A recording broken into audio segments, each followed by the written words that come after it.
In the fast-paced rhythm of life, it's easy to forget the simple truth that the peace we long for is already within us. So often, we're caught up in the whirlwind of what needs to be done, where we need to go on, and who we need to be. We strive for a peace that feels distant, something we must chase or find through external means. But what if I told you that peace doesn't lie in the future or in a destination, but right here in this very moment? What if the very peace you've been searching for is already within your reach? Buddhism teaches us an invaluable lesson. Peace is not a pursuit, but a practice. It's not something to be found. It's something to be cultivated, nurtured, and allowed to grow in the present moment. Imagine how different our lives could be if we truly embrace this perspective. Picture a life where you don't have to look far for peace, where every breath, every step, every interaction can be a chance to tap into the stillness within. Mindfulness, the practice of being fully present without judgment, is the key to unlocking this peace. It's a powerful tool that allows us to experience life as it is, free from the distortions of past regrets or future anxieties. When we are mindful, we reconnect with our true selves, the essence that exists beneath the layers of daily distractions. We begin to see that peace is not a destination, but a journey that unfolds in the present, one mindful moment at a time. The next time you find yourself rushing through life, take a moment to pause. Close your eyes, take a deep breath, and become aware of the life that's unfolding right now. Feel the sensation of your breath filling your body, the softness of your heartbeat, the stillness in the spaces between your thoughts. Let go of the need to control or fix and simply be. In that pause, you may find a moment of profound peace. Every moment of mindfulness is a step towards deepening your connection with yourself and with the world around you. It's not always easy. Life has a way of pulling us away from the present, making us believe that peace can only be found in the future, after certain conditions are met. But peace is not a future event. It's right here, right now, in this very moment. It's in the silence of your breath, in the quiet of your heart, in the stillness of your mind. When we embrace the present moment, we unlock the potential for true peace. We realize that peace doesn't come from what we do, but from how we are, how we show up in the world, how we connect with ourselves, and how we respond to the present moment. We are not defined by what we've done or what we hope to do. We are defined by our ability to be present, to be fully alive in the here and now. So let us pause together and embrace the present moment. Let's breathe in the peace that is already here. It's not a distant dream or a future goal. It's a present reality waiting for us to notice, to honor, and to embrace. Peace begins in this very moment. It's already within you. The question is, will you take the time to listen, to be still, and to allow it to flow into your life? The peace you seek is not somewhere out there. It's right here in your heart, in your breath, in your awareness of the present. Let this be your reminder. You don't need to chase peace. You only need to stop and listen. Peace is waiting for you to embrace it. As you continue on your journey through life, remember this. Each moment is an opportunity to connect with the stillness within. With every breath, you have the chance to return to that inner peace. Life may be full of challenges, but in each challenge lies an opportunity to practice mindfulness and deepen your connection with the present moment. When you cultivate this practice, peace will no longer feel like something distant. It will become your constant companion. So take a moment now, wherever you are, to simply be. Breathe deeply, feel the weight of the present moment, and allow peace to wash over you. This moment is all you have, and in this moment, you can find everything you need. In the teachings of Buddhism, we are reminded that true peace is not a passive state, but an active choice, a choice to be present, to be mindful, and to cultivate the peace that is already within. When we make that choice, we step into a life of clarity, of calm, and of true inner freedom. Remember, peace is not a destination. It's not something we need to chase or hope for. It is something we can cultivate right now in the present moment through the simple act of mindfulness. As you go through your day, let this knowledge guide you. Peace is already within you. It is not outside of you. It is not in the future. It is here, now in this moment. Life, as we know it, is a constant whirlwind of distractions, emotional triggers, and external chaos. We're constantly bombarded with challenges, uncertainties, and pressures. But within the depths of Buddhist teachings, we find a powerful and profound tool to help us navigate through these storms: detachment. Now, when we hear the word detachment, it's easy to misunderstand it. We might think it means apathy, indifference, or withdrawal from the world. But let me assure you, in the teachings of the Buddha, detachment is far from being disconnected or indifferent. In fact, it's quite the opposite. And detachment in Buddhism isn't about disengaging from life. It's about not clinging to the transient nature of the world. It's not about avoiding feelings or distancing ourselves from our experiences. Instead, detachment teaches us to let go of our attachment to them. We all know that life is full of constant change. Every moment is new and fleeting. But how often do we cling to these moments as if they define us or as if we need to control them? The Buddha's words are a reminder that attachment is the root of all suffering. When we hold on too tightly to our expectations, our desires, our past, or the results of our actions, we begin to feel the weight of that attachment. It creates a burden on our hearts and minds. We begin to suffer from the endless pursuit of things that are beyond our control. We feel anxiety when the future seems uncertain.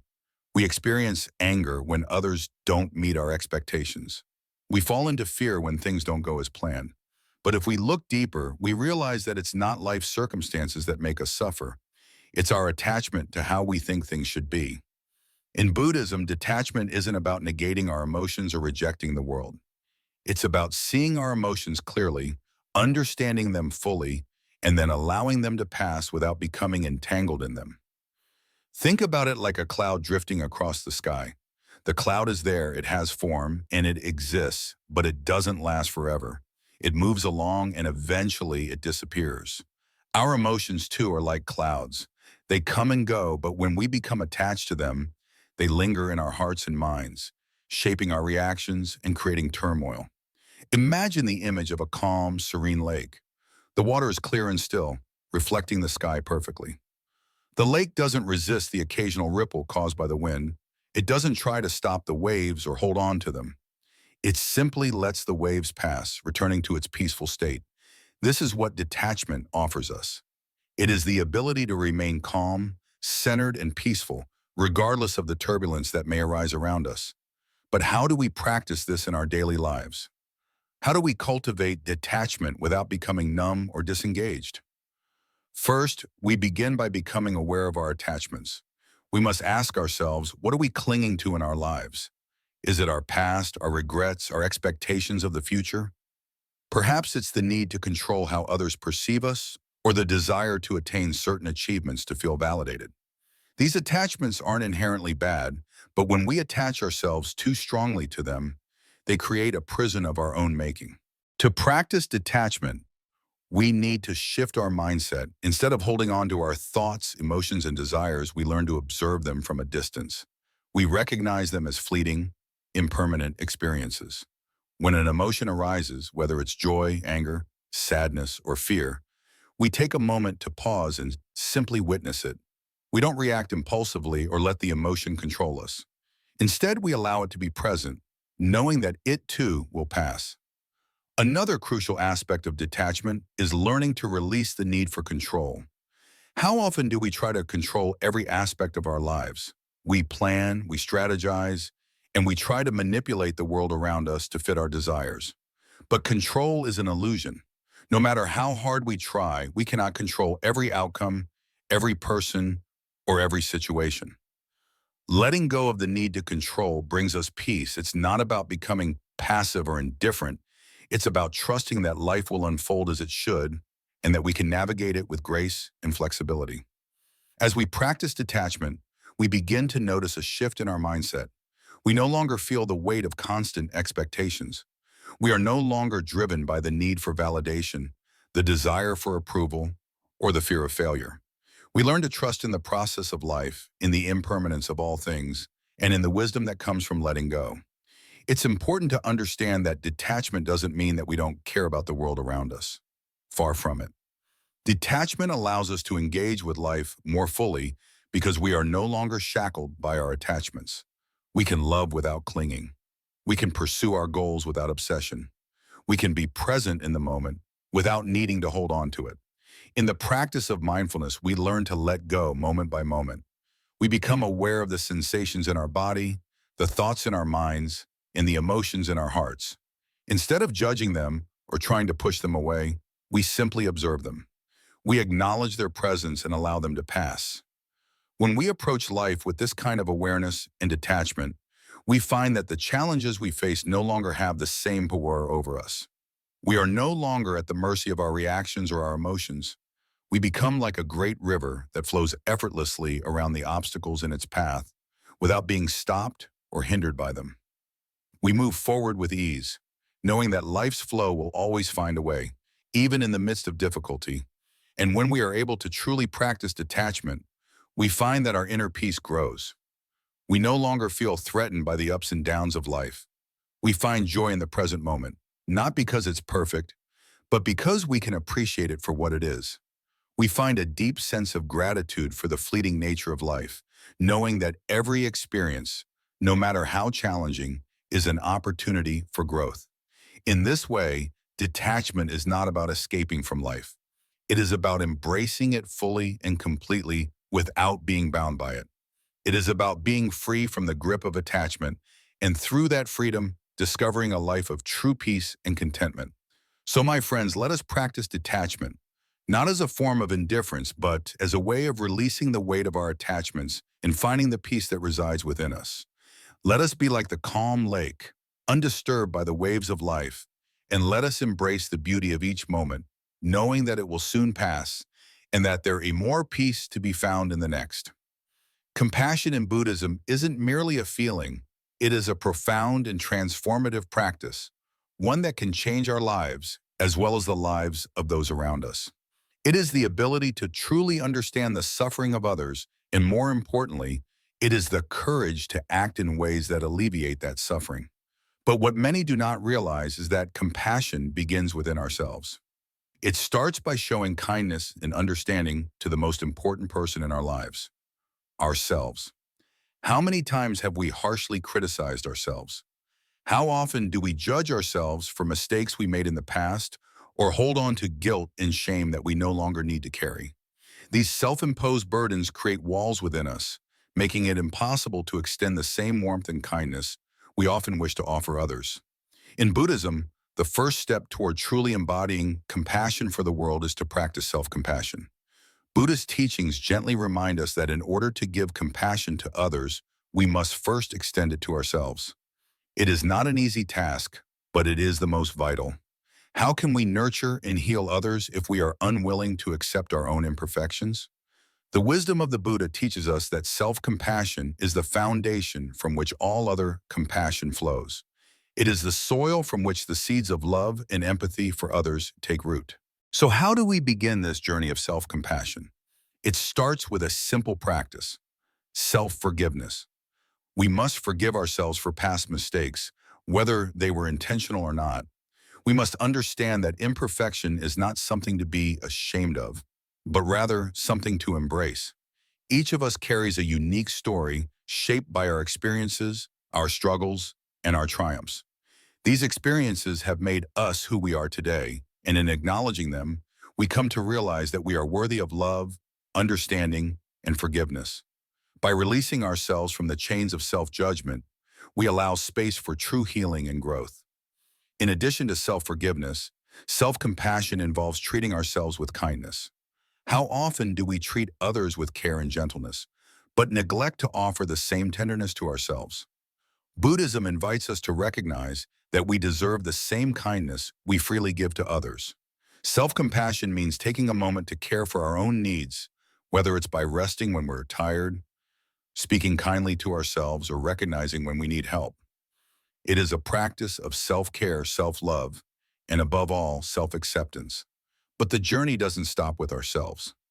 True compassion, as taught by the Buddha, is not just about being kind to those we love. It extends to everyone, including those who may not treat us kindly.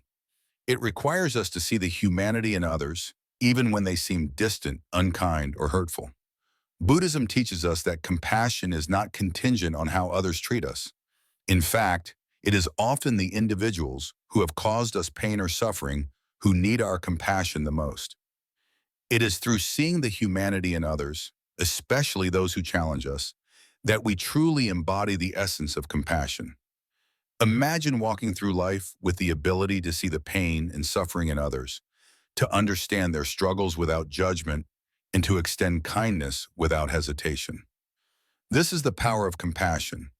When we can recognize the suffering in others, we open our hearts to them, and in doing so, we heal ourselves. We bridge the gap that divides us, uniting our hearts and minds in shared understanding. Compassion, in its most profound form, is about presence, being fully aware of the suffering around us and responding with kindness. It is about action, doing something to alleviate that suffering, even if it's just offering a listening ear, a word of encouragement, or a simple act of kindness. But it is also about non-attachment, recognizing that our role is to offer compassion, but not to take on the burdens of others as our own. Compassion teaches us to be present with others in their pain without absorbing it into ourselves. It allows us to offer help, but not to be overwhelmed by the weight of the world. Buddhism reminds us that we are all interconnected. The suffering of one is the suffering of all, and the joy of one is the joy of all. When we offer compassion, we heal not only the other person, but ourselves as well. The act of giving compassion creates a ripple effect, spreading from one person to another, creating a chain of kindness and understanding that can change the world. It's important to note that compassion doesn't mean we must solve every problem or take on every burden that others carry. Sometimes compassion is simply being present with someone in their pain, offering them a safe space to feel and to heal. It's not about fixing everything, it's about walking alongside someone as they navigate their own path. We must learn to honor each person's journey, offering our compassion without expecting anything in return. As we practice compassion in our own lives, we begin to see the world through a new lens. We no longer see others as separate from us, but as interconnected beings who are all striving for the same thing: peace, love, and happiness. In this way, compassion becomes a way of life, a practice that transforms not only our hearts, but also the world around us. In conclusion, compassion is not just a passive feeling, it is an active and transformative practice. It begins with self-compassion, understanding that we must first care for ourselves before we can offer that care to others. It extends outward to those we love and to those who may be difficult to love, and it has the power to heal, connect, and transform. Through compassion, we create a more peaceful and loving world. Let us remember that compassion is not something we give when it is convenient. It is something we embody in every moment, in every interaction, and in every choice. May we all walk this path of compassion, and may it lead us to a life of greater peace, joy, and understanding. In the words of the Buddha, may all beings be happy, may all beings be free from suffering. Let these words guide us as we practice compassion, and may they inspire us to offer love, kindness, and understanding to all beings everywhere. Dear friends, today I invite you to walk with me on a path that is ancient and timeless, yet constantly unfolding in every moment. This path is not a solitary journey. It is one we walk together, bound by the shared practice of wisdom that connects us all. In the teachings of Buddhism, wisdom is not merely a collection of knowledge. It is not the accumulation of facts or the mastering of theories. No, wisdom is far deeper than that.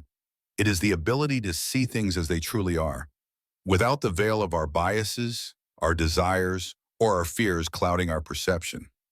As we take each step on this path, we begin to understand a fundamental truth. Life is impermanent. Everything we hold dear is in constant flux, from the most fleeting of thoughts to the most enduring of relationships. We are born, we live, and we die. Nothing stays the same, not even for a moment. This is the truth of impermanence. But it is not a truth to fear or lament. It is a truth to accept. When we learn to see the world through this lens of impermanence, we begin to release our attachment to outcomes, to desires, and to expectations. We stop trying to hold on to what is already slipping through our fingers, and instead we learn to let go, to flow with the natural rhythm of life. The second key to wisdom is understanding the interconnectedness of all beings. We are not isolated individuals, but part of a vast, intricate web of life. Every action we take ripples out into the world, affecting others in ways we may not always see. The same goes for the actions of others. We are all connected, and it is through this interconnectedness that we experience life. Wisdom invites us to look beyond the illusion of separateness and see the deep ties that bind us all together. We are not alone in our suffering or in our joy. Every being shares in the same cycle of life and death, suffering and happiness. When we truly understand this, we begin to feel a deep sense of compassion and empathy for others, recognizing their struggles as our own. Suffering is the third great truth that wisdom reveals. It is a truth that cannot be denied, no matter how much we may try to avoid it. Suffering is an inherent part of the human condition. It comes in many forms: physical pain, emotional turmoil, loss, and disappointment. But wisdom teaches us that suffering is not something to be feared or resisted. It is not something that makes us weak or broken. Instead, suffering is a teacher. It is through suffering that we come to understand the depth of our own hearts, the strength we possess, and the true nature of the human spirit. When we learn to sit with our suffering, to face it directly without running away or numbing ourselves, we discover that it holds within it the seeds of transformation. Suffering teaches us to be present, to appreciate the fleeting moments of happiness, and to develop a sense of gratitude for life as it is. Through the practice of meditation and mindfulness, we begin to unravel the illusions that cloud our perception. We learn to quiet the noise of the mind and open ourselves to the present moment. In that stillness, the world around us becomes clearer, more vibrant. We begin to see things as they truly are, not as we wish them to be, but as they are in their most raw and unfiltered state. It is in this clarity that true wisdom arises. It is in this space of deep awareness that we come to understand that the key to peace lies not in the pursuit of some distant future, but in the acceptance of the present moment. The present moment is all we have. It is the only moment in which we can truly live. When we are caught in the past, replaying old memories and regrets, or when we are consumed with anxiety about the future, we miss the beauty of the here and now. Wisdom invites us to be fully present in the moment, to experience life in its entirety, with all of its joys and sorrows, its triumphs and challenges. By letting go of our attachment to the past and our fears for the future, we find that we can experience a sense of freedom. As we walk this path of wisdom, we learn to navigate the challenges of life with grace, clarity, and peace. We no longer need to fight against the flow of life, but rather we learn to move with it. We begin to see obstacles not as threats, but as opportunities for growth. Each challenge becomes a chance to deepen our understanding, to refine our character, and to strengthen our resolve to be with them. Wisdom teaches us that the struggles we face are not meant to break us, but to shape us into the beings we are destined to become. But remember, the path of wisdom is not a destination. It is a journey, one that unfolds with every step we take in the present moment. Enlightenment is not something to be reached, but something to be experienced along the way. It is not a final goal, but a way of living. Each moment on this path is a moment of awakening. Each breath, each step, each encounter is an opportunity to deepen our wisdom and to move closer to the truth of who we truly are.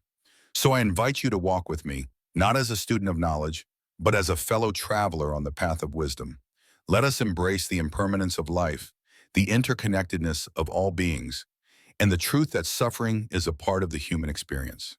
Let us practice mindfulness, meditation, and compassion. Let us learn to see through the illusions that cloud our perception and live fully in the present moment. For in doing so, we will walk the path of wisdom together, each step bringing us closer to the truth, to peace, and to the enlightenment that resides within us all. This journey is not an easy one, but it is a beautiful one.